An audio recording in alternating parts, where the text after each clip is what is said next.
Don't retract that message in the chat. I saw it. Take Profit Tuesdays. I saw that. Maybe. I don't know. I got JC here. I got Steve here. I got Alfonso here. The chart wizard whipping up charts for us. So let's get the show on the road. Todd Sone is the guest today. He'll be on at 9.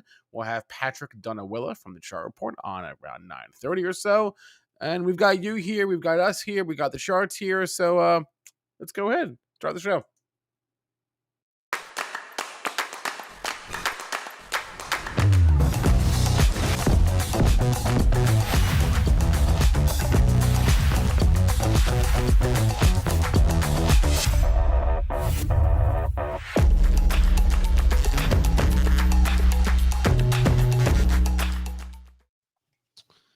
All right, we are back. How was last night? Was it as good for you as it was for me? A little short, a little on the short end. I was going to say it was efficient. You know, the monthly strategy sessions tend to be shorter term, tend to be shorter calls because what are we doing? We're zooming out on long-term charts. Not a lot changed in those long-term charts. I don't know if you noticed. It was really some of the more short-term stuff that I wanted to focus on. And then the calls that we do in the middle of the month, we dive in a lot deeper to individual stocks and industry groups and stuff like that. So the monthlies tend to be shorter. That's par for the course. Also, from what I understand, no Strazza charts. So shorter. Strazza sent me the charge 15 minutes before, and I've been telling you, I don't know, for fucking 3 years not to do that. We had a busy day over here. Big storm. There was ice involved. Nobody wanted to see your fucking charts anyway. So it was fine. Strazza's like, ow, that too early for that. Wow. Ouch. Now, I got something. I want to know from you, Strazza. Yeah. You know, I have been writing. You have. Long time. Practically every day for 15 plus years. Since really the great financial crisis is really when I started writing, because I felt somewhat of an obligation at the time to my friends and family to keep them updated on the shit show that was Wall Street throughout 2008. So that was kind of the beginning. Started out as an email and a blog, and the rest is history. I don't know how people navigate this market every day without writing. Yeah. That must be impossible.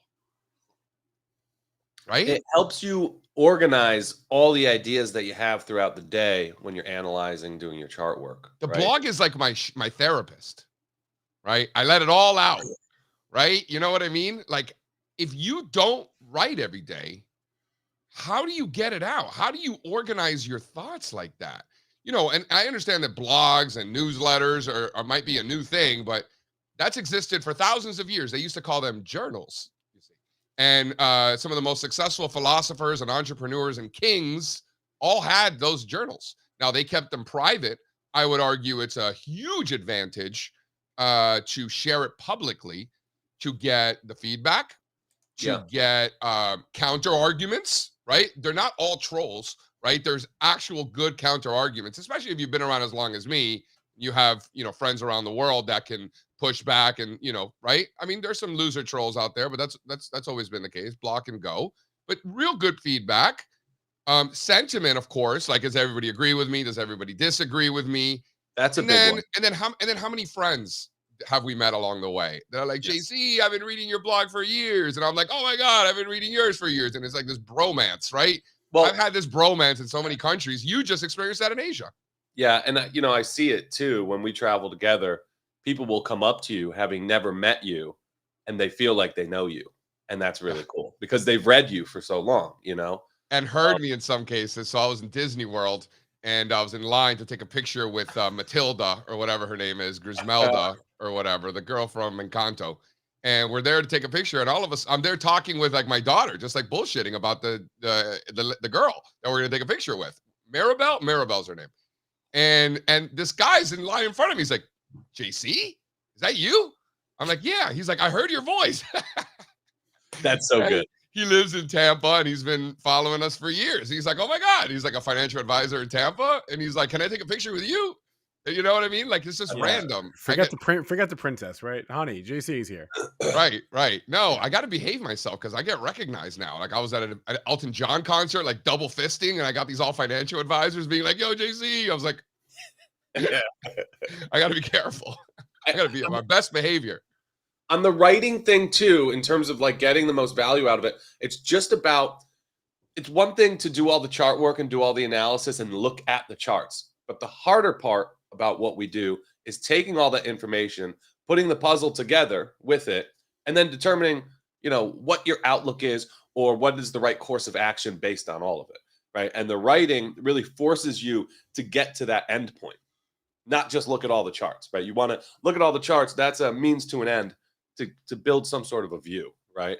Yeah. So if you're not doing like a blog daily, at least try and organize all your thoughts. Just jot them down.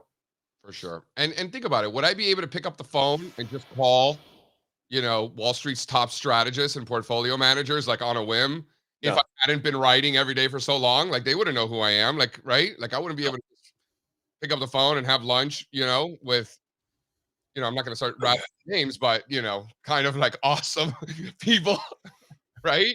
Like there's so many benefits. It's a joke. So, if anybody's listening out there, if you're young out there and you're not writing, write. Number one, it's going to make you a better investor and all the things that we just said. But, ultimately when you're older and maybe you're looking for a job, you could show them the blog. Be like, look at all the things that I've written. Go back and look. It's kind of like a resume of some kind. Like I never really used it for that because I started it later on in my career. But if you're younger, we've certainly hired people that work for us that were blogging early on. So I've seen it with my very eyes. So you're like, and even if you've been doing this for 30, 40 years and you're not writing, you can start now. It's not too late. And the same applies for trading. If you're an old trader or trying to become a new trader, you need to be journaling or diarying. Like I'm here on a Saturday morning, like, you fucking idiot. Why did you buy more banks? Like that, and that stuff, it really helps. So Trader's Journal. Be right back. Anyway, I wanted to get that out there. Something I was thinking about. I'm probably going to write a blog post about it. Fortunately, I had great mentors early on in my career that kind of helped me, pushing me to share, guys like Perlman, obviously, Linzen. Perlman's one of those guys. When I listen to Perlman, it usually works out in my favor. When I don't listen to Perlman, I wish I had. He's one of those guys, right? Spencer, would you agree with that? I would agree with everything you guys have said in the last 10 minutes or so. Wow. Look, everything. Before I was anything else, I was a writer. That was my original dream job, dream career. I was going to be a sports writer. That's what I wanted to do with my life. And yeah, I've been writing like you. I started writing when I was really in high school. And good for you. And I've really, actually, unfortunately for me, not good for me. In the last couple of years, it's really slow. I'm in a massive drawdown for my writing, but I need to pick it back up again. My understanding is that's about to change. Maybe. Yeah. Maybe. Yeah. I heard it was officially starting next week. Yeah. Well, I mean, the kind of writing I'm used to doing is a little bit different, but yes, you're right. Definitely need to get the words out of my head and onto the page. So that being said, let's go to state of the markets and talk about exactly that.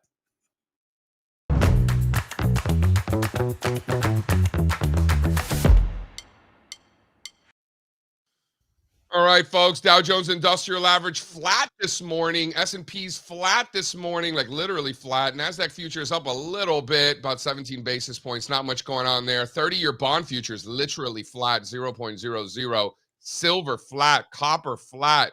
Gold flat. Oil up 50 basis points. Dollar flat. VIX flat. 10-year yield, nothing. There is nothing going on this morning. Big nothing burger in what the kids these days refer to as TradFi. And over in the fake internet money, we're looking at Bitcoin pretty much flat also. More nothing. Up 100 points. Ethereum. Look under the surface. There's action. There's 1.5%. I'm talking about at the index level. And Solana down this morning is my understanding. Network failure down 1.5% down to 94. Hanging out down there under 100. So this is the price action we get when the Solana network goes down. I don't know anything about these like networks and stuff, but like sounds bad. Kind of like Like gun to my head, if the network goes, I would have expected it to be down more than 1.5%. No, Sounds bad, but it again, sounds bad. I don't know anything either. It sounds very scary. Like, can somebody just turn it back on or something? I don't know if it works that way. Like, I don't think it does. But it, really struggled with that 100 level, Solana, Yeah. and has been for a month and a half now. Yeah, for sure. I've got a couple of things that I want to talk about this morning. First of all, let's start with the newsletter writers here. Slide 2. Uh-oh. What are we uh-ohing about? What about the newsletter writers? Oh, the newsletter writers are telling you that now's the time to be buying stocks. These same geniuses were telling you in 2022 to sell stocks. Actually, they were the most bearish, some of the most bearish readings on record. One of the things I like about this one, Strazza, this is Investors Intelligence. This is the bull bear spread in Investors Intelligence. This polls newsletter writers. This data goes back to the 1960s. I was actually on the Investors Intelligence website last night or the night before. I was on the website. The website looks like it was built in the 1960s, actually. It looks like one of those like Berkshire Hathaway websites that like on GeoCities, and they never like upgraded it, Not that I'm abusing them. I'm just throwing it out there because like they're literally so old school. I think the data goes back to 1967 or 1963 or something like that. Originally, what? It's a good set. It's a good set. And originally it was designed with the thought that these newsletter writers were the smartest people and the best. And it was designed for investors to see that all the smartest people are telling you to buy stocks. So it was not a contrarian indicator at first, but very quickly, the guy, I forgot his name. I forgot the guy's name. It's like 2 letters, like WD. It's not GAN, like something like that. I forgot the AW. I don't know. The guy who invented it thought that it was going to be like a great indicator. He very quickly realized it was a contrarian indicator. And when these newsletter writers are telling you to buy the stocks, you should probably be selling them. And if these newsletter writers are telling you to sell stocks, you should probably be buying them, right? They are the most bullish today that they've been since 2021. When it was a great time to be selling stocks. Is this surprising how bullish they are? Is it surprising to you how long it took for them to get this bullish? Do you think this is all bullshit and ignore it completely? What do you think? No, I don't like seeing sentiment get up here into the upper bounds, right? What don't you like about it? It's a contrary indicator. So if people are bullish, as you just described, it's probably a good time to be more bearish, right? So this whole bull run off of the fall lows from 2022, we had sentiment as a tailwind coming off of the lower bounds of the lower pain here. Now we're up in the upper bounds of the lower pain. You could argue it's become a headwind now, right? So the opposite. From a timing standpoint, it's not great, but certainly not a tailwind and definitely a headwind, right? Yeah. I guess. I want to see it back in the middle. To buy stocks. Yeah. St. Patrick's Day. Go to the next one. This is an interesting one here. This is the folks over at Citigroup. Yes, Citigroup still exists. And what's really interesting is that they did their study and they saw that, quote unquote, wagers on declines in the tech-heavy NASDAQ 100 futures have been completely erased, leaving investors overwhelmingly expecting further gains. So consensus from these institutions that the market is going to go higher. I mean, you get your face ripped off being short these things enough times. Yeah. Well, that's what happened. Remember, it was the option positioning in October. They got shit kicked out of them, and they've had to unwind all these trades where now there aren't any shorts left, and now the rug pull, right? What small caps and value stocks did at the end of the year last year was just enough to flip everybody or most people and flip the narrative to, all right, large cap tech, it's over. Rotation is coming, moving to small caps just for the year to begin. And the same exact stocks that were working last year are the clear leaders again this year. So that's how the market really works, though, right? Designed to the market. The market doesn't move based on fundamentals. The market moves based on positioning, right? Um, can you go to the next slide? But it's the new slide. It's the new slide 4, Spencer. So this one is interesting. This one comes from JP Morgan actually apologizing for listening to their own strategist and missing the historic move in equities. And now they decided to get tactically bullish there, JP Morgan. What happened to the Mike Wilson guy? Didn't something happen? The guy from Morgan Stanley who's been bearish this whole bull market just retired, just left their investment. They left their investment committee. Wow. Because does the biggest perma bear normally leave the investment committee? When does that normally happen? Is this like when they delist the coal ETF just when you need it? You know? I think this is a great example of just how hard these guys' jobs are, because he was on top of the world in 2022 for calling. The jobs are hard if you suck at it. And what happens? Like, if you can't hit a baseball, you're not going to get many at bats. If you can't make a 3-point shot, you're not going to be past the ball, right? There's a certain sexiness to being a bear and I think nailing it even more than doing it on the bull side, because he like really dug in. He nailed the bear call and he just kept pushing it. He just couldn't stop. I think he gained a lot of, popularity with those bear calls, and he just pushed it too far, I guess. But I don't know this gentleman. I'm sure he loves his kids, but there's nothing wrong with being wrong. It's staying wrong that's the problem. Sounds to me like he costs a lot of people a lot of money.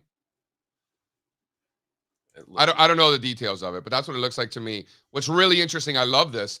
JP Morgan literally apologizing for listening to their own strategist. That's got to be a good one. I would take that headline with a grain of salt. It is zero hedge. I can't read the article because it's behind a paywall. But if I was Jamie Dimon, I would fire them all. Why do you even want that? You just get laughed at. Get rid of the sell side people. They really help business that much?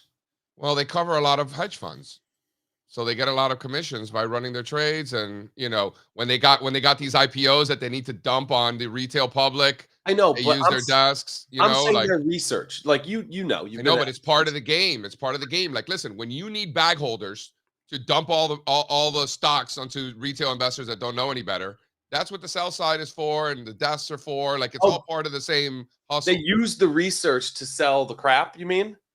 Yeah. Okay.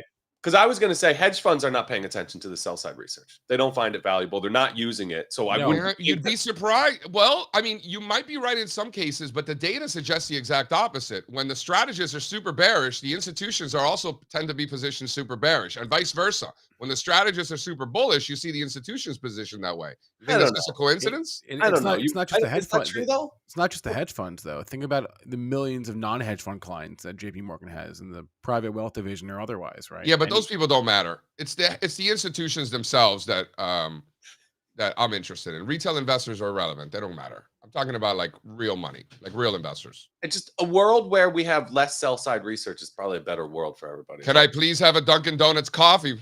Thank you. Hi, Morgan.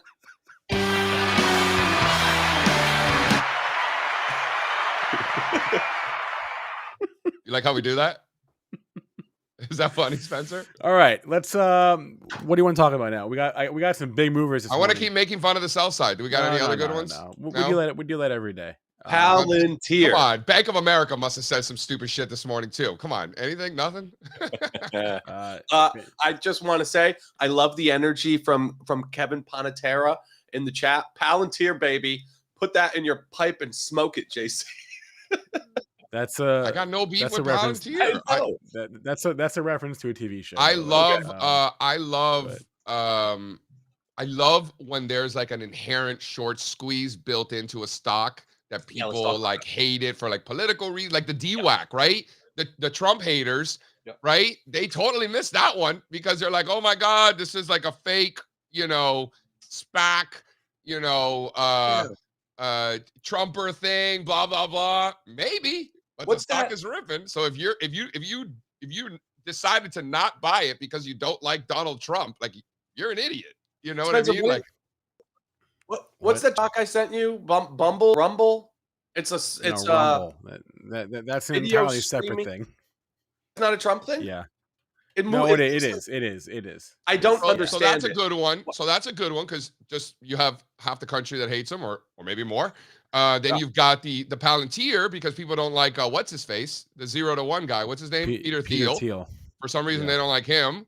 And they think that this is like some kind of government conspiracy or something like that. I love it. It's fantastic. Again, an inherent short squeeze. Tesla, we saw that over many years, right? Yeah. Well, Big fan of like those situations. The short interest has really come down a lot for Palantir. It's not what it used to be, single digits. I mean, some of these short interests were wild, bro. What? Anyway, the stock is up right at resistance this morning following their earnings report. They came in above estimates on the top line and the bottom line. Record revenue, record profits for the last quarter. And of course, they talked about AI. I don't understand the specifics. I don't even know if they said the specifics as far as what that really means for them, but they're talking it up as far as governments hiring them for their AI tech. So, got to drop the buzzword, obviously. And I mean, the price action should speak for itself this morning. What are we up now? 17%, somewhere around there. I don't know. It's so I missed it. Sorry, I was looking at the short interest. It was not like a stellar beat. Like the price action is a lot more stellar than the beat. It wasn't what this wasn't like they came in with like a massive beat and a guidance raise. No, but they came in above the estimates, right? The revenue was above estimates. The guidance for the revenue was above estimates. The EPS was in line, so it was fine. I mean, it was good. It was objectively good. But again, like you guys said, this is a darling stock for some reason. Retail loves this thing. Retail loves Palantir. Oh yes, they love no, social media. No, yes, they do. No. It's not that people love Palantir. It's that a lot of people have opinions about Palantir. In fact, a lot of people hate Palantir. But listen, you're right that people love it in terms of people are interested in it, not necessarily love it that they think it goes up. You feel me, Spencer? It's fine. It is a what would you call it? It's memey. It's memey, isn't it? Yeah, it's memey. It's like a very hot take stock. A lot of people have. That was from Graham and Dodd talked about meme stocks back in. But stop. Hold on. We got to talk about this because that's kind of bullshit, right? Because it's a real company that actually makes real money. Nobody says it's not. Meme stock. No, because it's memey. Right, but it got grouped into this group of stocks, kind of like Uber did a few years ago, that it's not the same as, right? This is a real business. Has been for a long time. Peter's right. Cult stonk. Yes, it's a cult stock, but it's not a story stock. There's real money. Fine. Culty. Here. It's culty. It's not memey. It's culty. Yeah, but culty is part of the memey category. They're cousins. Yeah. Nephews. Net income growth 30%. All right, what else? I don't give a shit about this Palantir. What else? Free cash flow growth 50%. EBIT grew 34%. They have 3.7 billion in cash and cash equivalents. There is an issue. The diluted share count has been growing at way too fast of a clip since the stock's come public. It seems like that's finally kind of tailing off a bit because you don't want that, obviously, right? That's stock comp garbage. Okay. What about this one? Throw up slide 2 there. What about this one? Speaking of memes, come on. What does this have to do with anything? New all-time lows yesterday, new relative all-time lows. So I was just looking at it. I'm like, like you and I, we have friends that are normies. Imagine trying to explain this to them. They wouldn't believe you. Right? No? Yeah, this isn't new. This isn't new. Nobody says it's new. It's just still hilarious. No? Yeah. Isn't this like the ultimate meme stock? I mean, GameStop just had a really bad day yesterday. Talking about memes. Wow, this is a great chart. No love, Strazza. Nothing. No love. Nothing. I mean, it's anyway. It's good. Are you not entertained? I don't know. Were you expecting to see something different in this chart? No, I think it's funny. I think it's funny thinking about like actually explaining this whole situation to a normie. You know what I mean? Like that's comedy to me. It's like a Larry David episode, kind of but in real life. We got Todd Sone today? We do got Todd Sone today. I said that at the beginning. Is let's Todd do one Sone more. the guest that has been on the most? He should be. He deserves it. We need a count. We need a count. Yeah, Most Spencer. frequent guest. Spencer, do we have all these names in an Excel file that I could pivot quickly and see who's at the leaderboard of our guest leaderboard? I think it's Todd Sone. You don't have to pivot. You just do a Control F. You type in the word Todd, and then you. Well, there's a faster way to do it. I could click one. Why don't you build an algorithm, Strazza, and get back to us? Okay. Right? One more. Let's do Eli Lilly. Don't look now. This thing is in the top 10 of the S&P 500. Holy cow! Holy cow! See, Palantir. That was like a normal beat. This is like a massive. This is like a double beat.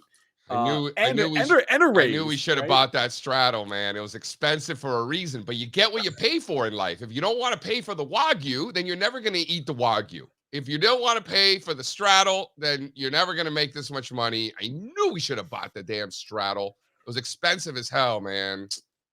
God damn it. I'm such a cheap bastard. I don't regret it. No regrets. Cheap bastard. I wanted to buy the straddle so bad. See, good lesson. Again, you get what you pay for in life. Next time I'm at the restaurant, I'm ordering the Wagyu. So revenue from Mounjaro, which is that's their diabetes / weight loss drug, $2.2 billion last quarter. The year before, in the same quarter, it was $279 million. So from $279 million to $2.2 billion in sales from one drug in 1 year. Pretty remarkable. It's gonna be their top selling drug. Sorry, we wanted to sell naked calls months ago. The Strata was a different position. This was like 2 weeks ago in New York. Remember, it's too expensive. It was a lot. It was like $18 or something. It was a lot. Todd Sone, who's in our chat, who we're going to bring on right now, just called this Mount Kilimanjaro. That's really good, Todd. I hope you came up with that. That's fantastic. He stole that. He stole that from Verone. Oh, no, I'm just kidding. I don't know. All right, I don't know. Anyway, this is remarkable. Anyway, so huge beat there. Obviously, the price action says it all. What are we up this morning now? Only 5%. Only when you're $700 stock. Anyway, guidance came in above estimates across the board. So great quarter, guys, for them. Great. All right, should we bring great quarter, guys? Should we bring Todd on? Sell-side analysts. Watch that thing reverse and close red. I don't know when this stops, but I know, Steve. Sounds like someone's not long. I was thinking about you, Steve, this morning when I was looking at that because you don't like the stock, so I hate it. Yeah. Strazza has conspiracy theories about this one. All right, I'm bringing Todd on. Yo, Jay, we've been friends for a long time. Make the call. I mean, this is pretty professional, guys. Nice show you got going here. Oh, Mr. Sohn, how are you, my friend? What's up? How you doing? I'm well. You know, just trying to navigate these markets. You know, charts are very helpful for that, Todd. Charts are the best, and as our friend John Roque once said, they're the language of Wall Street. Ooh, I like that. The language of Wall Street. That's a T-shirt. That's John. It's all John. I'm not taking credit for that. I was told this morning by somebody on Twitter, Monkey Pants 69, that charts are intellectual fraud. What do you have to say to Monkey Pants? I'm Monkey Pants 69. I knew it. I knew it all along. Intellectual fraud. If that is intellectual fraud, then what is everything else then? I mean, that's just blatant. Right. Charts are using everything. They're using Wall Street. You go to the doctor. Here's a chart of your heart rate or your the EKG. Charts are used everywhere. They're the best visual mechanism ever created. Think about it. If charts are really just facts, right? Literally visualizing fact. So if that's the fraud, then what's all the other stuff? I don't know. The only thing that's the truth is a fraud. This is always a discussion that could go round and round and round, and we'll have spent hours and back in the same place. But charts are the best. They help you define everything. I think so. Todd. I'm with you, brother. I'm with you. So we got that Well, healthcare. We got that rotation into healthcare, huh? XLV making new all-time highs. Healthcare, I think, is the most attractive sector right now. But which or industry? timely. Which industry, though? I have a question about Well, healthcare. Hold on, So- let him answer, Strazza. So I think we've talked about this. Healthcare's had major outflows. I like that from a sentiment standpoint. And then it's rolling relative performances in the bottom decile historically. So extreme underperformance. I like the idea of the outflows being contrarian and the underperformance meaning people have kind of left the space. And that seems to be occurring now very slowly and away from Lilly and Novo Nordisk, getting some improvement from some of like the life sciences and equipment names. Pharma, Merck, not Pfizer, Regeneron, Vertex, all those types of names there. The trickier part is Can you throw up, Spencer? Can you throw up slide 2 quick? New slide 2. Is this the chart you want to buy, Todd? This one here? Let's see it. Is that the one you want to buy? Exactly. And it's It is the one you want to buy. It's a little bit better on an equally weighted basis. But hold on, throw up the other one, Fonz. So equally weighted healthcare relative to equally weighted S&P, you're saying is better? Yeah, it is. I think at this point it almost doesn't matter. Just buy healthcare. And if you wanted to, you can buy the equipment names, right? If you wanted to get a little bit cuter. The tough one is XBI, biotech, because that's very sensitive to rates, I think, because of the smaller names. Yeah. Hold on. Now, do we want to make the bet that if the top chart here is going to break out up, that one in the bottom is also going to be moving up, not breaking down? That's how I'm looking at it. What I'm asking is, healthcare stocks underperformed significantly when they were rallying on absolute terms in 2020 and 2021. Why wouldn't we expect that to be the same and them to underperform when they're breaking out of this range? So I think you have a lot of investors who are looking to get exposure away from mega cap growth. Tech, communications, right? As good as those areas have been, this is just, there's so many other, it depends on the person, right? There's mandates and whatnot. I'm not going to buy utilities because they're a disaster. Staples have their own fleas and stuff like that. Industrials are great. And then you're kind of left with healthcare. Like, it's almost like this process of elimination of what hasn't worked, where's their contrarian setup, and you're left with healthcare. Well, it's already in communications, it's already in tech, it's already in a lot of discretionary, it's not going to energy. yeah, I mean, healthcare, come on, Todd. What's going on over there at Strategas? They didn't pay the internet bill at Strategas over there? What's going on? We have so much construction. Do you guys pay for business internet? Come on. What's going on over there? Oh, come on, Am I lagging now? No, you're right. All right. Tell Todd to restart his stuff and come back in here. Man. Yeah. Come on, Todd. Bummer, Todd. We need your shit working. You bring the heat. Really let us down. I think we're good, Todd. I think we're good. Am I good? Am I all right? I don't know, man. I can't win with this office. Can we throw slide 2? Can we throw slide 2 up in there? So here's your equally weighted chart, Todd. See? Go to the next one, Spencer. Zoom in a little bit.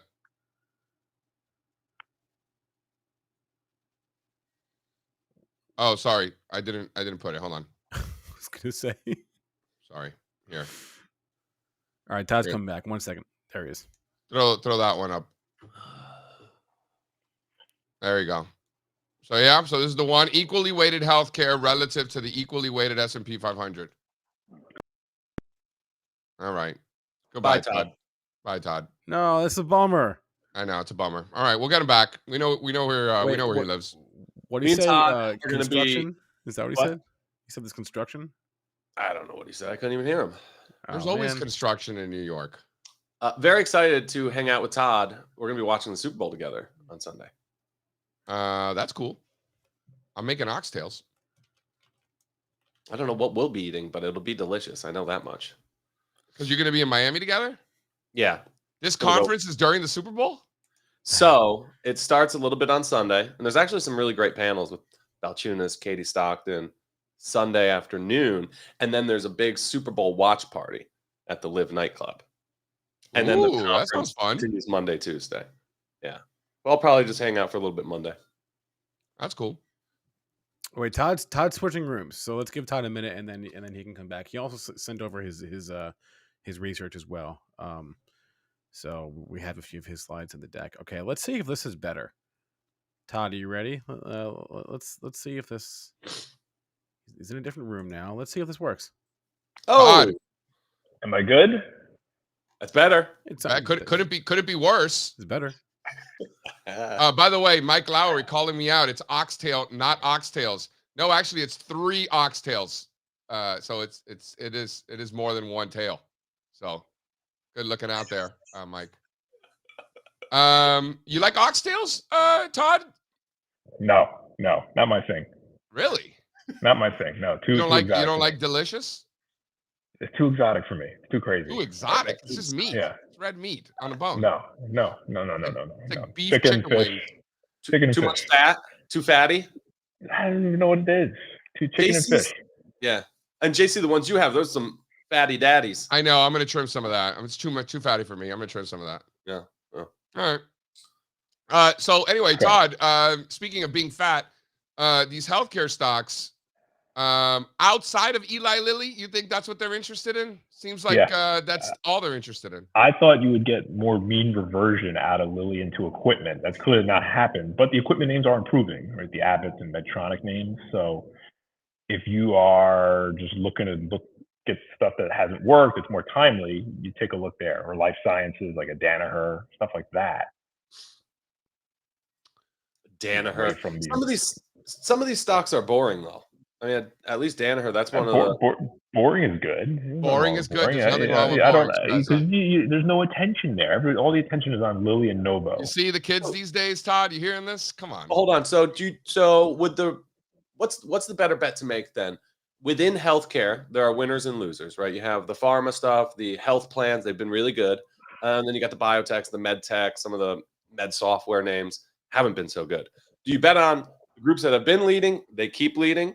If and when healthcare breaks out of this range, XLV range we were just showing, or do we get rotation in some of the more offensive groups like bios and medical devices? I like the idea of rotation, especially if the broader market were to correct. You're going to see those winners get hit first, kind of as like a cash ATM, right? I'm taking the profit on the stuff that has worked. They'll reset, and you go to the areas that haven't worked. I know that probably goes against the grain of what we know and have learned, sticking with leaders. But that's how I'm thinking about it. And I think a lot of our clients too are of that opinion also. Well, because almost some of those, leading names, the Lillies of the world, they're going to get hit with the profit taking in tech that you described. Exactly. That money that flows into the others. Yeah, exactly. Yeah. If Microsoft and Meta and all those eventually start selling off, Lilly's going to go along with it, I would think.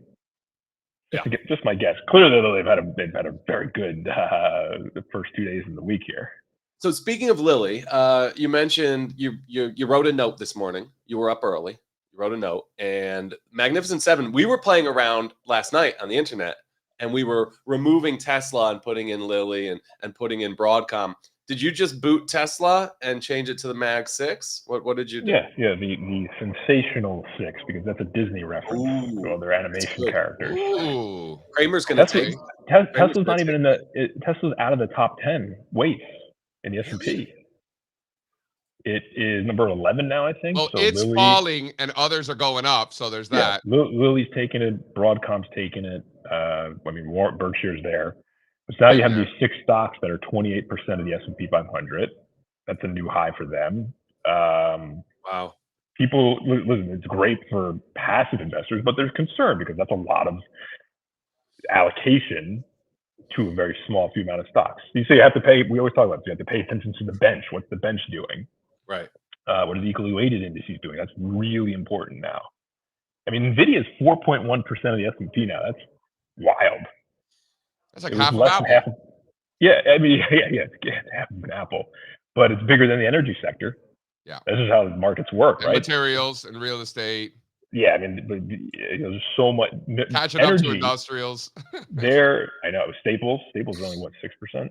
Yeah, there are there's a lot of AUM and energy ETFs, so there's more interest than that 3.5% weight lets on. Yeah. But this is the S&P continues to evolve. Semis are 9% of the S&P. They were 2% a decade ago. This is how things work, right? The voting mechanism. Let me ask you this, Todd. When we're talking about these, top 10 stocks, top 12 stocks, the Mag 6, 7, whatever. S&P's new highs, Dow new highs, Q's new all-time highs across the board.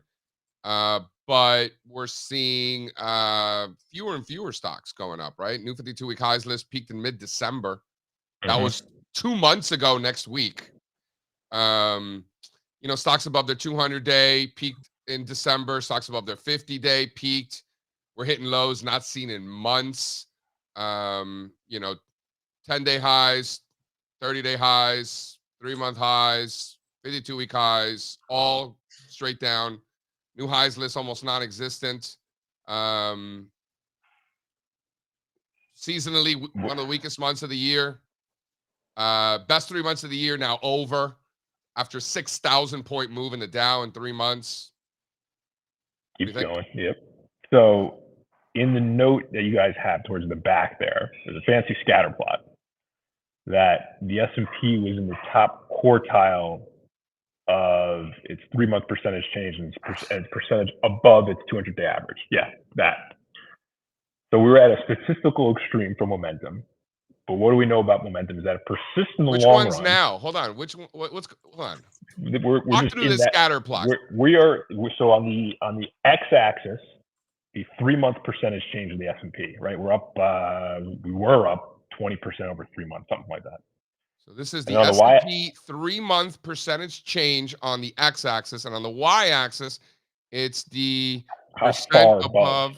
How far above? Got it. Yeah, how far above the index is above its 200-day. Got it. So you're trading 10 or so percent of the 200-day. So we are in that red rectangle. Historically, this is great for the next year, but we know momentum in the short term, 1 to 3 months, tends to mean revert.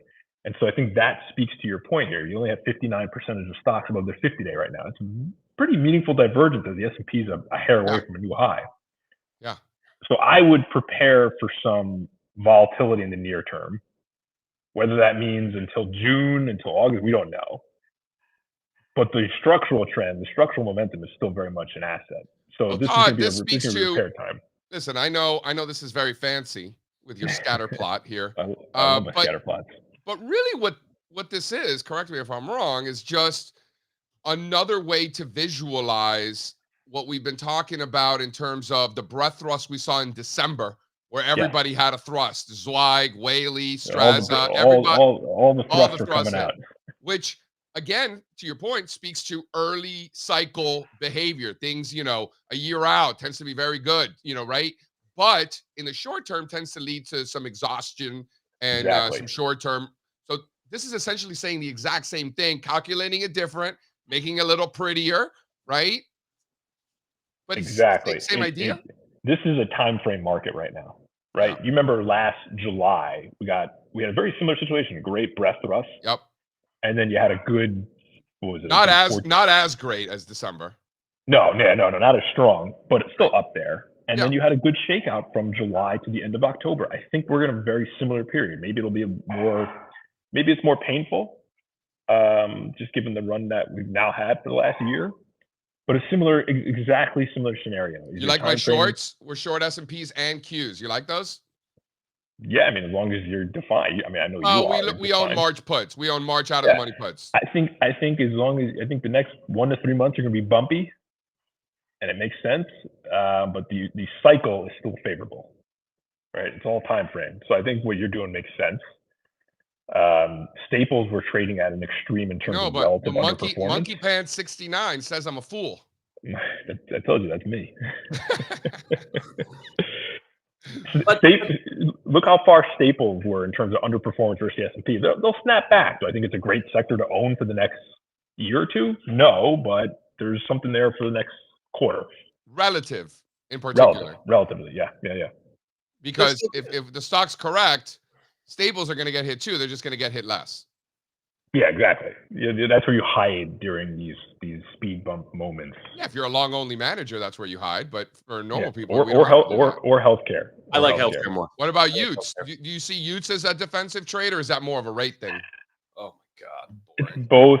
I think the rate thing is a real problem for them. I mean, you look at some of over in Europe this morning. You look at some of these renewable type names; they're getting smoked again. So they're not acting as defensive at all. Now you're really losing defensive play. That's why that even makes healthcare more attractive. Todd, are you buying China? I like No. Shanghai up large So- last night. Anybody so paying attention? Up 3% last night. There is a trade for China. that. Definitely. Okay. Now, China is one of the all-time vehicles to burn money. Yeah, great. Chinese Excellent. at that. ETFs have, there you go, taken in $28 billion in their lifetime, these 5 largest, and now they only have $16 billion left in AUM. So they burned $12 billion in investor cash.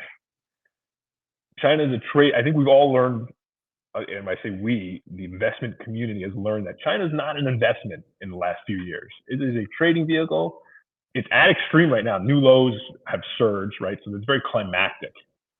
I wouldn't be terribly surprised to see some mean reversion there, but you have to be so careful with that trade right now. Todd, are you suggesting that we buy China and short the US? Is that what you're saying? I don't love it. Not.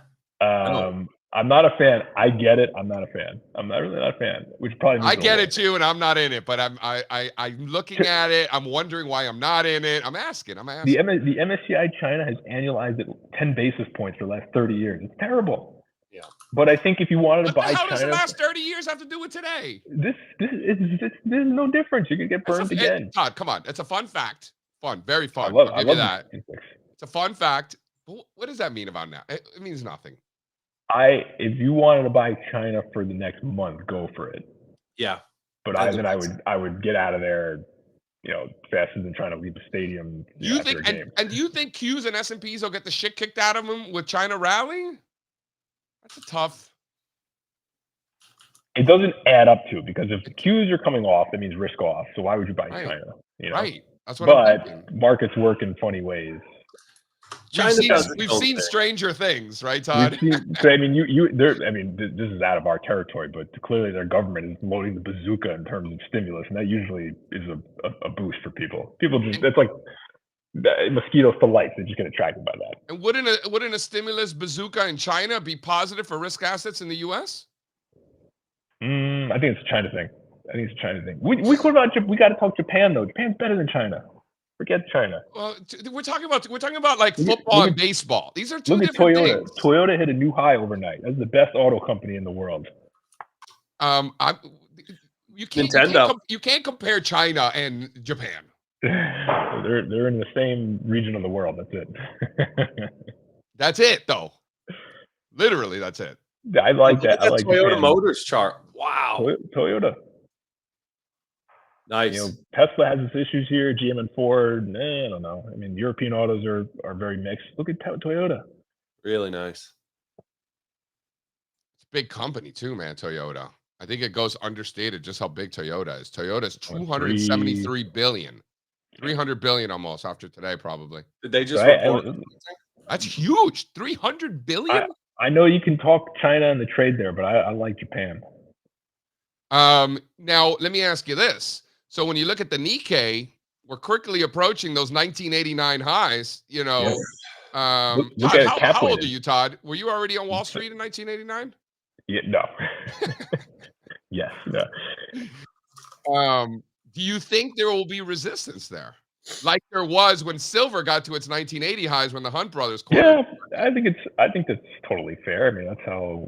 Didn't that happen to the Nasdaq a few years ago when we hit the 2000 highs? You had a pretty good pause. My understanding from people, including Strazza, is that the market, and Michael Batnick is another one, that the market doesn't have memory going back that far.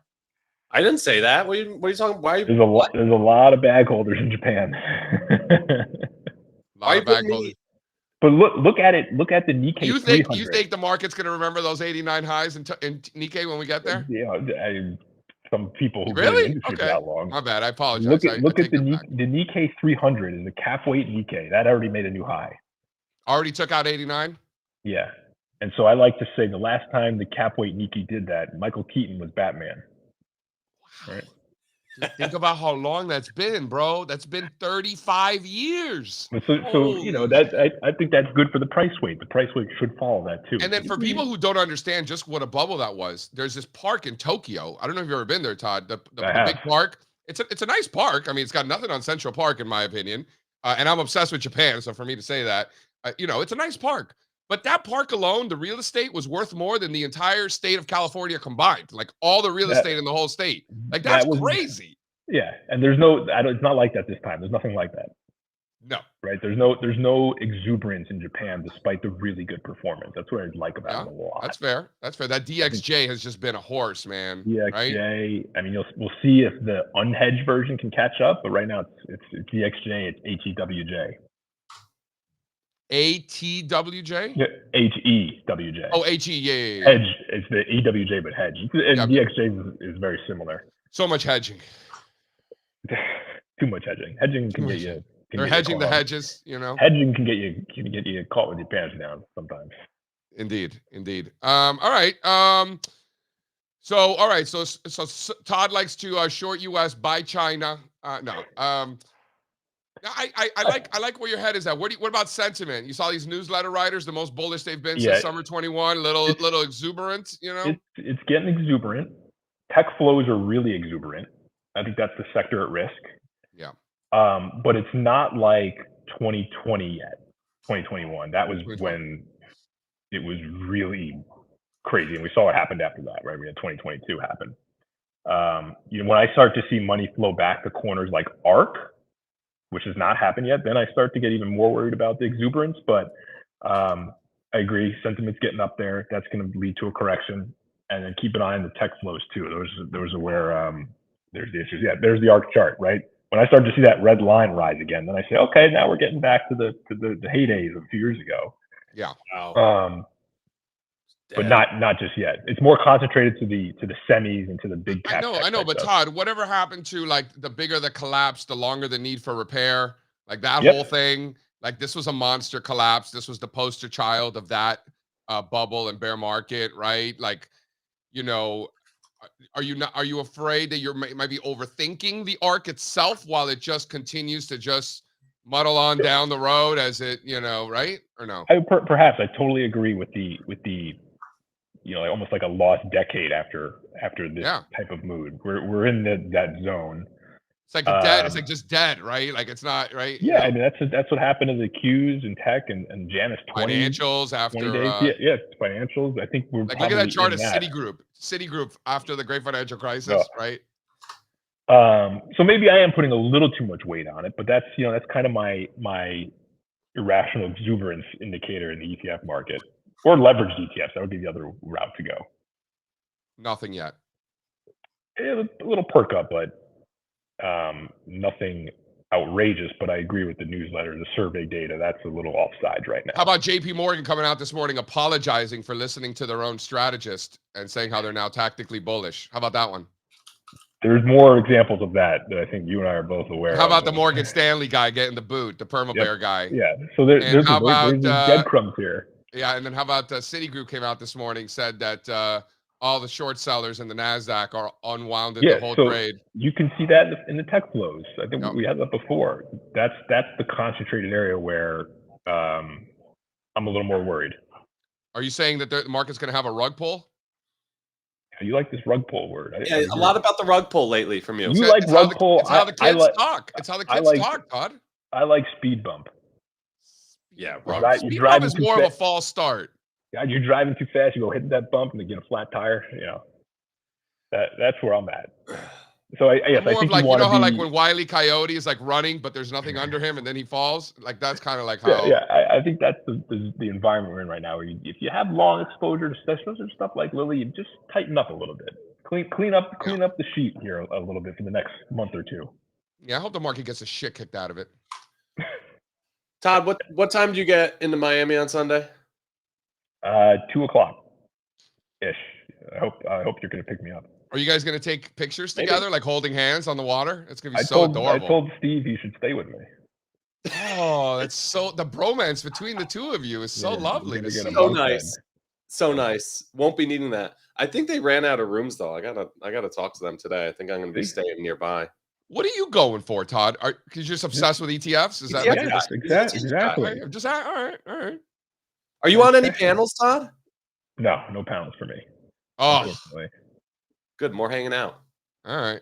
You guys have a good time together. All right, Todd. Thank you for coming. Thank Tell you. tell Strategist to pay the internet bill next time, huh? No, I gotta. Here we go. Come on, guys. Come on. It's a bull market. Come on. Wi-Fi. I blame IT. All right, guys. Later, Todd. That's great. He's the man. There's Yeah. a reason why he's the guest that's been on the most. Who's been the second most? Well, it's a tie. It's a Todd. Todd is tied with Brian Lund. Wow. Yeah, tied with Lund. Brian Yeah, Lund. Yeah, yeah, Okay. yeah. Who's Good. after that? Who's after that? Oh gosh, I don't know. Brian Shannon's been on 3 times. Has he? Probably Brian Shannon. All right. Well, we're bringing in the best guys more often. There's nothing wrong with that. I think if you asked us before we started doing the show who was likely to be, the most common guest, Todd and Brian, we probably would have guessed that. I can't believe Charlie Munger never came on, dude. That would have bummer. Okay. You want to talk about this Toyota? Please. Yeah. Break it down. Yeah. Huge Big beat. Looks like a big beat to me. A beat and a raise. Gotta love the raise, the guidance raise. I'm not going to read you what the raise was because it's in yen, but there it is. Look at the chart. So yeah, beat and a raise. That's all I need to know. And the stock is up, what, 4% pre-market. Nice. And it's already been up a lot since last year. So looks a lot different than the other traditional automakers, particularly GM and Ford. See how great life is when you don't have to pay these unions? They actually work out there in Japan. They don't need their cigarette breaks and their 4-day work weeks, right? They work out there. See what happens? Toyota says that hybrid sales are what's driving them. Pun intended. Yeah, sure. They all want to say that. Well, we know it ain't the EVs, right? So it's got to be something. It can only be one of 3 things: EVs, hybrid, or gas. So, they're saying it's hybrid. Anyway, yeah. All right.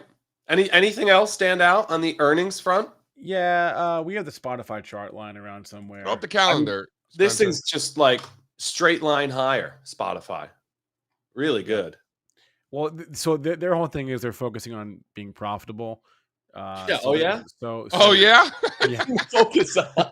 Oh, is that what they're focused on? The publicly traded companies try to be profitable. Interesting thing about this business, they're focused on profitability. So Look, you guys it's laugh, definitely not 2021 anymore. It's so good. It's so good. Yeah. Anyway, so they're still not, but their losses are narrowing. So at least they're trending in the right direction.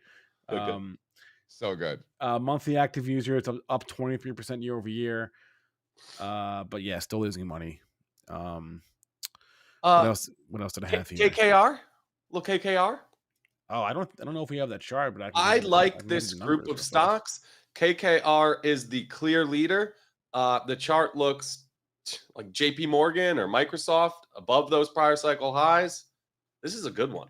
This is a real top line beat, bottom line beat for KKR this morning. We also had NXPI. JC, you're on the call last night. I learned what ASML stood for. About that, was that a fun fact or what? I had never thought to look that up. Do you know what NXP stands for? Did you watch the conference call, Strazza? Do you know what ASML stands for? I got bits and pieces. I was in there. What does ASML stand for? I remember the last word, lithography. Ready? Advanced Semiconductor Materials Lithography. I got the last one. ASML. That's my new word, lithography. I'm gonna bring it up at dinner tonight. Do you know what the NXP in NXP Semiconductors stands for? I do not. Yeah, it stands for Next Experience. Ooh, that sounds pretty fancy. I had to look that up. Obviously, I didn't know that. Anyway, let's see. We had KKR. We had UBS, who is still kind of swallowing the Credit Suisse thing, so they still have losses from that. But I think they announced a buyback. I feel like they're getting the shit kicked out of it. It's down 5% today. UBS. So I think they're doing they're doing $1 billion buyback, and they proposed a dividend of 70 cents per share. So good question in the chat. KKR or Apollo? Listen, Apollo had been the big leader in the private equity space, but just off the October lows, KKR is, crushing it in terms of relative strength. So I think that relative trend between the two is reversing in favor of KKR. You're not going to go wrong with either one. all right, we have a interesting hot corner today. Should we talk Please do it. about it? Yep. Oh, yeah.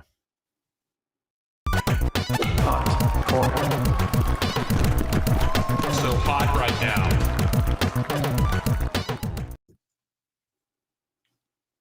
All right, what's so interesting? Uncle Warren back at it. Back at it again. He's been active lately. Hasn't made much money yet, but that's not true actually, because made some really large purchases early A on. $250 million in Oxy. That's not nothing. No, but he already owns like what, $20 billion worth. So it's also not much relative to his position. Fair. The bigger point is the Buffett zone continues to be the level. It's been the level for 2 full years now, and it's just not stopping. So you see the Buffett zone every time we check back to this, the lower bounds of this range here, you tend to get a form 4 from Berkshire. It's acted really well as support, right? Like Berkshire has literally been the floor in this stock. However, they can't make it go up, right? They're just holding it there at that 60 level, but been 2 years now, still stuck in this range, no targets hit. To me, it's still opportunity cost. It really is. What about the purchase in the Bancorp? These guys just keep hitting this name. Throw up slide 2. It's like every week. How much did they buy? How much? Form 4s. We'll add them all up. Fonz, let's make a table. Let's add up all the purchases recently from TBBK, because I know there have been a handful. And what really stands out is that not just that they're buying this bank and just over and over and over again, the executives of this bank, but this is the best looking one. You think they bought One of the best 420,000? Do you think they bought 420 on purpose or no? What? The amount? No. Yeah. No, I don't think so. But this is not Elon Musk. But the point is, how many bank stocks do you know look like this? Shout out Delaware. That's my point, right? So what's more common for us to see is a stock is beat up, it's a laggard in its space, or it's a laggard versus the broader market, and then the executives are buying the dip, right? These guys are buying strength in this name over and over and over again. Like you said, JC, this does not look like other banks. This is one of the best looking charts you will find in the banking industry. And the insiders are buying it as it moves higher. So that really, really stands out. We like this one a lot. I also think that the best strategy for the banks right now is to stay away from the sketchy stuff, right? And buy the leaders, because they're dipping. They're selling off, like the New York Community Bank news last week. TBBK, 2 big red candles, already kind of finding a floor, rebounding higher off this like 42 level. But there's some opportunity there because the whole space is selling on these, regional banking issues. I like it a lot. Good?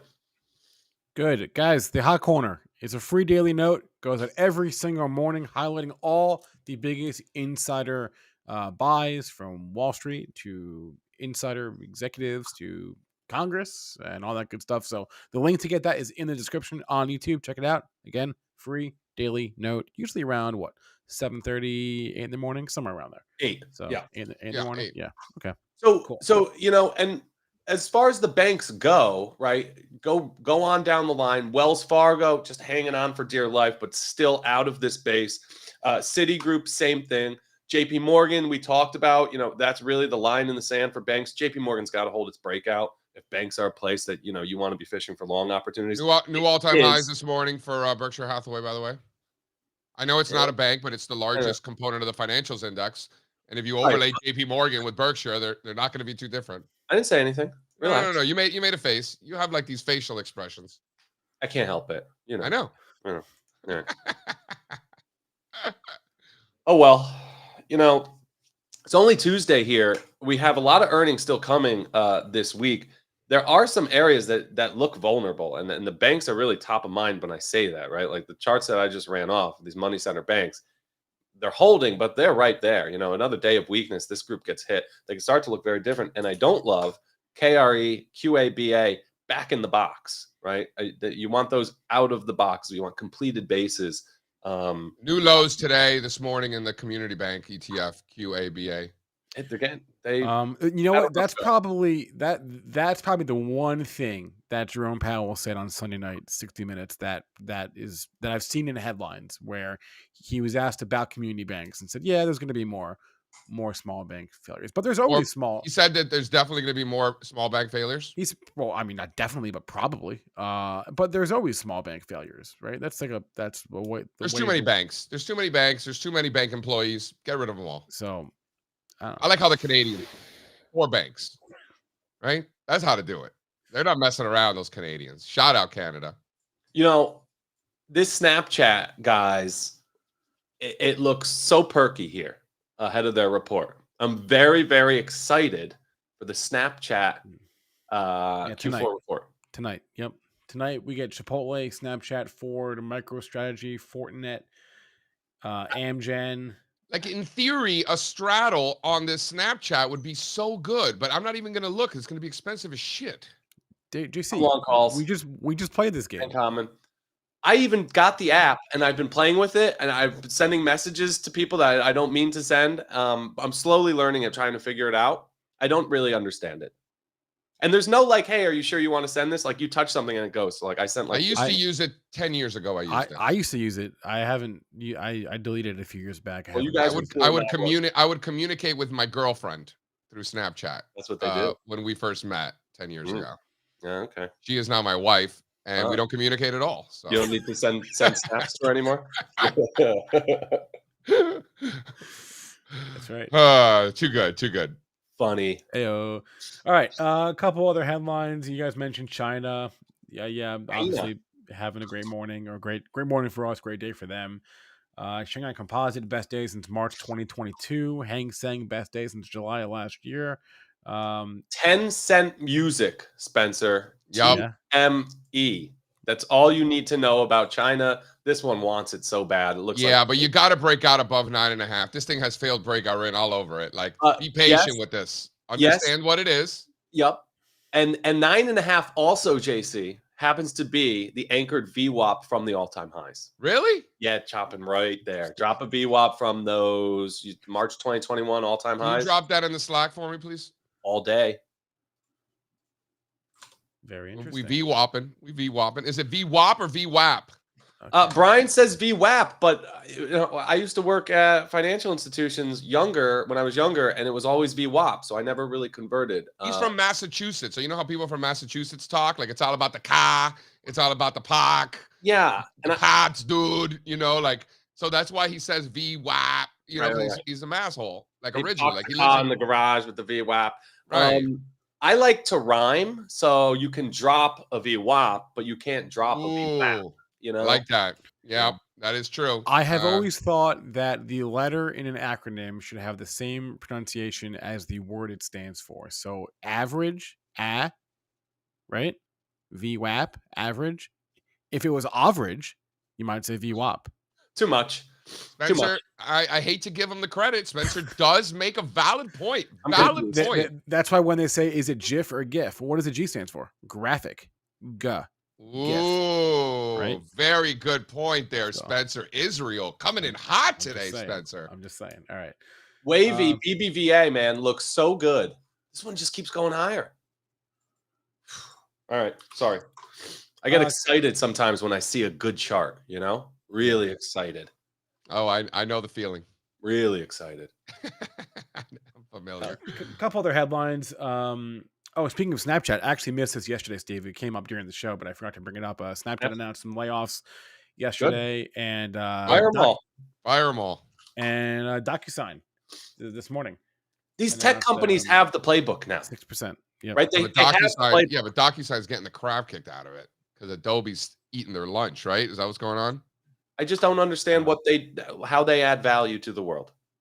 Well, They I never would add understood value that. to the world if Adobe didn't have the same thing, and Adobe is a monster and they're a little nothing. Just like Zoom would add value to the world if every other tech company didn't have a similar service that was even better for That is free. also true. That is Like, also true. it's just there's nothing there. And already is good. already a customer base too. DocuSign's Right. a good service, but Nobody says it's not, but yeah. Adobe has just as good a service, and Adobe has a fuck ton of clients and a boatload of money. This is true. And I'm not saying Zoom isn't good. I'm just saying, why do you need a company that only does video? This is Google's or Microsoft's or Meta's, world to operate in. Yep. Yeah. Goodbye. I mean, Don't need you. Slack had that same problem, and they got taken over by Salesforce, but they got the same issue because Microsoft is. You know what else we don't need? Peloton. Go ride a freaking bike outside. Like this thing. What is zero? An exercise bike with an iPad on it. That was a bad idea from the start. Jeez. Jeez. You know what else we don't need? Beyond Meat. Yeah, that's dumb. You know what I want? You know what I really want? I want like vegetables, but that are made out of meat. Right, so I want the opposite of Beyond Meat. Like, I want like a carrot that's made out of ribeye. Right. What is the pizza crust? Like ground chicken pizza crust? The chicken pizza crust. Yeah, that's a good one. Yeah, disgusting. Turn my carbs into meat. Yeah, Don't turn my meat into carbs. right. I don't do food shaped like other foods. That's unnatural. I don't do that. Yeah, okay, I see what you're saying. Yeah, All right. My kids made brownies that are shaped in all kinds of stuff. It's cute. That's fine. Ribbed carrots. Oh God, I shouldn't have brought Brownies and carrots. No. Oh, all right. Should I bring carrots? Should I bring on Mr. Donawilla and we can talk about chart report from PD. yesterday? Yeah, let's do that. He's up bright and early for us. So PD. Wow.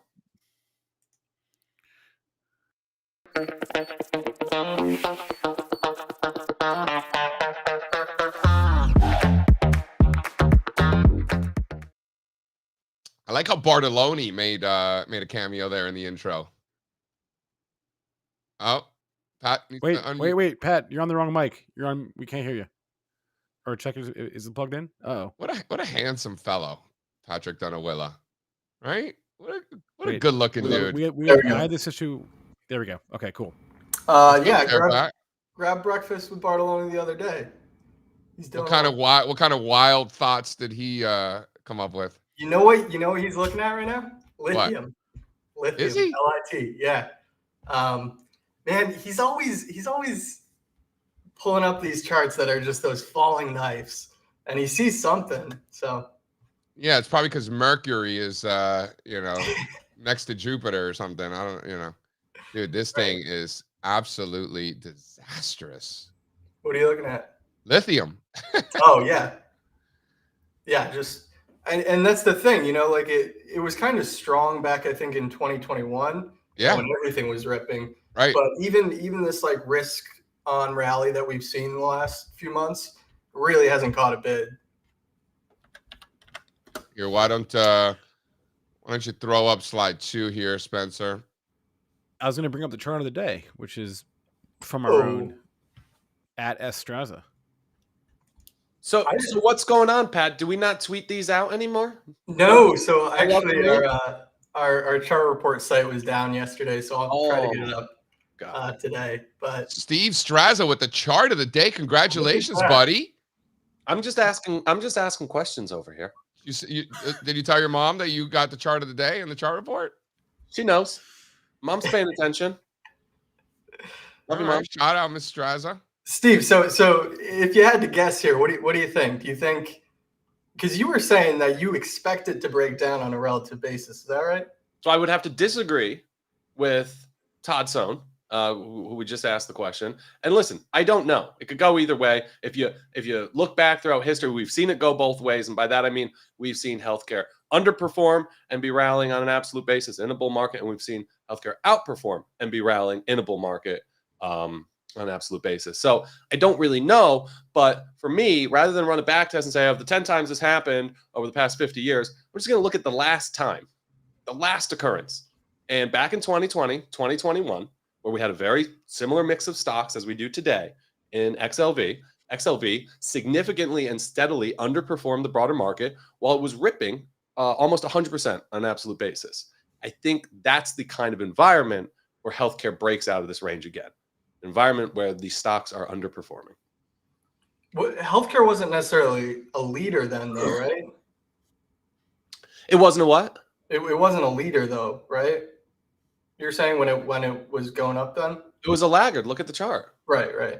Falling on relative terms, ripping on absolute terms. And you see that a lot with these defensive groups. Earmuffs, JC. Why earmuffs? Is healthcare defensive?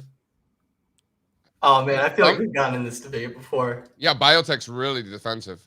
Some are, some aren't. Is XLV defensive? I guess is the better question. It has been. Sometimes it's not. Sometimes it is. I think, it really depends on the strength in kind of like medical devices. Like when medical devices, which obviously are not defensive, when they're doing well, it's driving XLV higher. It's a big component there. I agree. I think it just depends on, it's kind of like IWM. Like, I think it's really important to understand what's in IWM, what's driving IWM. Because think about it, right? This is a great example because think about how many biotech stocks and regional banks are in IWM, which is the Russell 2000 ETF. Yeah. You have 0 of them in the S&P 500. Yep. 0 of either. 0 little biotechs, 0 regional banks in the S&P 500. So that ratio of Russell 2000 versus S&P is going to be really dependent on what regionals and biotechs are doing, right? So I think with healthcare is similar, maybe not that dramatic, but there's a similar dynamic of what's inside of it that's dominating. Right? Yeah. I'll just shout one out. I really like this AbbVie chart right now. Hey now. It's gearing up for a breakout. If you look at it on relative terms, also gearing up for a breakout. Just look at AbbVie. And this is AbbVie, the drugs, not the not Abbott labs. Not Abbott. Is that's right. Drugs in Chicago. Yes, wow. AbbVie. So if you want to, follow along at home, just look at AbbVie relative to equal weight healthcare, ABBB, relative to RSPH. That spun off from Abbott and now it's bigger. Do I have that right? Both large. Who's bigger today? I don't know. They both have some nice dividends, though. But didn't AbbVie spin off from Abbott? No, it was like a split. It was like AbbVie's bigger. Yeah, they were both large when they spun off, and they're both still large today. But AbbVie's about 300, Abbott about 200, and AbbVie just looks far better in terms of the chart structure. Pat, what about sentiment, man? What are they saying out there? I'm seeing these newsletter writers, the most bullish they've been since 21. That's usually not a good sign. JP Morgan's apologizing for listening to their own strategist. They turned tactically bullish. Morgan Stanley fired their perma bear. I mean, I think it still seems like people are kind of reluctant to embrace the rally. So I think we're a long way from euphoria, but you know how sentiment can kind of work in different time frames. And so I think we probably did get a little bit ahead of ourselves. Maybe we consolidate, maybe we, correct a little bit in February, March, and then, kind of pick back up when we usually kind of pick back up. But I don't think Todd was saying that this correction could last into the summer. Yeah, totally. And I'm the perma bear. But I think like things like Nvidia, right, that have led us. That's getting awfully close to its Fibonacci price target there. What happens? 700 and change. That was our target for a reason. What was yours? 730. Yeah, 730. That's the 260. Right there. Yeah, 2618 extension. So yeah, exactly. So what happens when some of these stop going up? I don't think we have to have, a rug pull as you're calling for, but I do think that we probably will give back a little bit of this.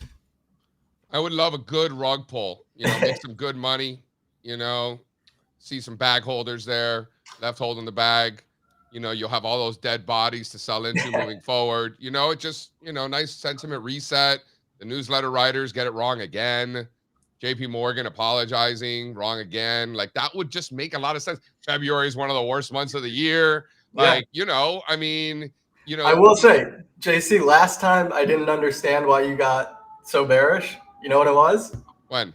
It was January, February, so around this time of year, back in 2020. And Well, we had already been pretty bearish. right, but what were you seeing before like the COVID decline? You were seeing like bonds catch a bid, 2020. right? Yeah, Yeah, breath peaked in December. Sound familiar? You know, a lot of rollovers. Regional banks were making new all-time relative lows. Trannies were breaking down as well. And So this was breadth all what, in deterioration. like January 2020?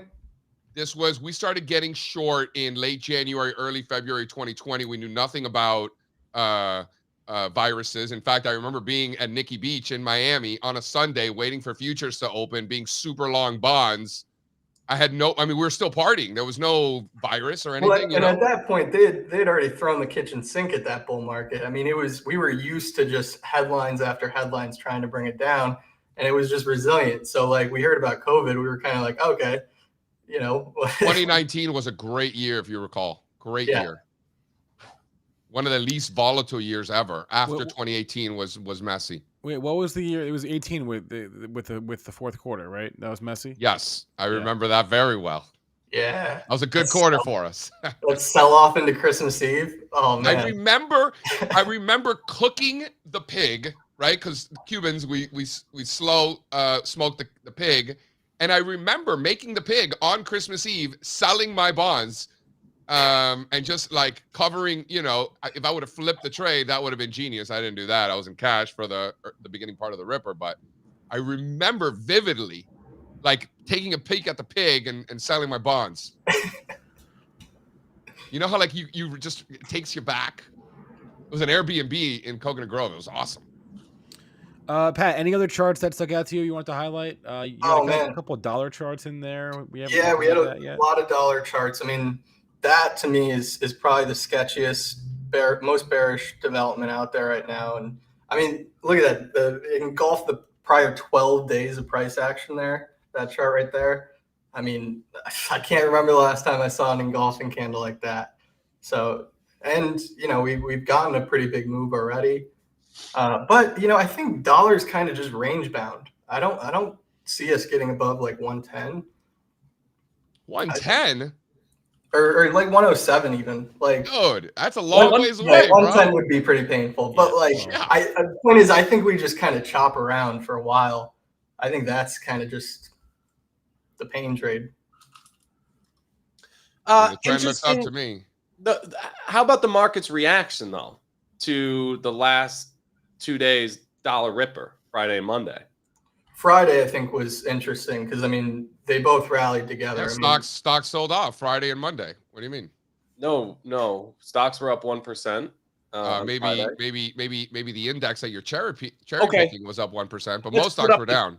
Let's put up the charts, Fonz, because we'll just address this then. Because you asked for the data yesterday. Fonz, you got the chart ready. So yesterday we had a conversation where I told you, JC, that it happens all the time that the S&P 500 is up, but the majority of the stocks in the S&P 500 are not up. The charts are in the chat. I dropped them in yesterday to the morning show chat. So I wanted to know just how common this is, right? Because we all do it, and I understand why, right? When we say the market is up today, we're almost always talking about the S&P 500, the major averages. We're not talking about most stocks being up in that day. When we say the market's up and we mean the S&P 500, we're saying, 10 stocks were really up today, right? But that's how we do it. So we went back, and of the times that the market is green, tends to happen about 42% of the times on an up day for the S&P. The majority of components in the S&P 500 are actually lower. Wait, so you're saying on a positive day, a majority of the components are lower? Bro, this is first of all, 2/3 of the New York Stock Exchange was down on Friday, bro. Are you gonna give me this shit? You're gonna come at me with the S&P 500 percentage down? Bring up the New York Stock Exchange. 2/3 of them were down on Friday. If you call that an up day, you're fucking psychotic. The point is that happens literally 42% of the time. Where 2/3 of the New York Stock Exchange is down when the S&P 500 is up 1%. Find that to me. Find that. Go. We did those numbers too. Actually, I do have that one. So hold on. I want to know how many times the New York Stock Exchange 2/3 are down. You got it. With the S&P 500 up a full percentage point. There you go. Hold on. 75% of the Russell 2000 was down too, by the way. Make sure you're including that. There you go. So put up this one then, Fonz. We have these charts up? Where are these charts? I don't know. I think you're just making it up. I don't see any No, charts. I'm a little frustrated right now because the charts have been here since last night. I'm looking at I don't know. I don't see. I'm looking at So this is as you requested, just like Friday, when the S&P 500 is not what I requested. What? This is not what I requested. 66% or more. I'm talking about the New York Stock Exchange. I'm talking about the New York Stock Exchange, not the S&P 500. The point is, and we could do it on the New York Stock Exchange if you'd like. Please. The New York Stock Exchange, which is the world's most important exchange. Hold on. Where over half the top 100 components are international. It has 2,300 names, not 500. The simple point that I'm trying to make is a lot of times when we say the market is higher and we're talking about a major average, actually beneath the surface, most stocks maybe were not higher. Nobody's disagreeing with you. Only point I'm making. Nobody's disagreeing with you. Right. So yeah, what I'm saying is that when the S&P 500 is up 1% and 2/3 of the New York Stock Exchange is down and 75% of the Russell 2000 is down and over half the S&P 500 is down, that is not an up day. That's all I'm saying. Nobody's disagreeing with this chart and what you're saying. I'm agreeing. That's not what I'm saying, though. But nobody does it that way. Good. Nobody comes on and says, hey, the majority of stocks in the New York Stock Exchange were up today. No, they say S&P was up today. So, like, it's kind of a dumb conversation that we're having. For you. I'm just pointing out the fact that most stocks being up and stocks being up, when we're talking about the averages, are very, very different things. Nobody's disagreeing with you. Yeah, it sounds like to me you guys actually agree. You're saying kind of the same thing, just in a different way. But you can't. So you got to pick one. You can't use the S&P sometimes and say, "Oh, the market's up, the S&P is up," and then when you don't like that, say, "Oh no, the market wasn't up today, even though the S&P was up. Majority of stocks are down." Happens all the time. There's this exchange on the corner of Wall and Broad. Steve Strazza, you may have heard of it. It's called the New York Stock Exchange. It's been there for centuries, really. My allergies. Beautiful building, and that's the exchange where the data we want to look at. I gotta blow my nose. Speaking of exchanges, I was going to save this for recess, but I guess I'll do it now. We missed this on Sunday. Hit the bumper. All right, fine. Strazza.